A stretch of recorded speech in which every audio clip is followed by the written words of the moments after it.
मग बाबासाहेबांचं नाव आहे जो संविधानाला कारणीभूत आहे त्याला तुम्ही संपवायला निघालाय.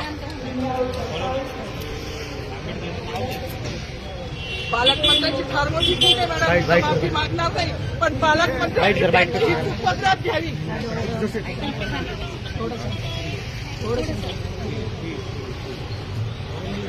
मला मीडियाशी घेणं नाही मॅडम, मला सस्पेंड केलं, मी माळूचे गाड्या उपसीन, मी माती काम करीन, पण बाबासाहेबांची ओळख पुसून येणार नाही. मला सस्पेंड करायचं करू शकता मॅडम. बाबासाहेबाला संपवायचं काम करायचं नाही.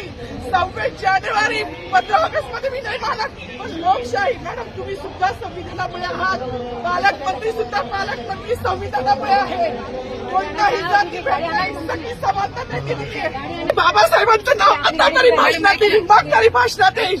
ज्या लोक संविधानाला लोकशाहीला कारणीभूत नाही त्यांची नावं वारंवार घेतली गेली, मग जो संविधानाला कारणीभूत आहे तो प्रजासत्ताक दिनाचा जो मानकरी आहे त्याचं नाव भाषणात का नाही.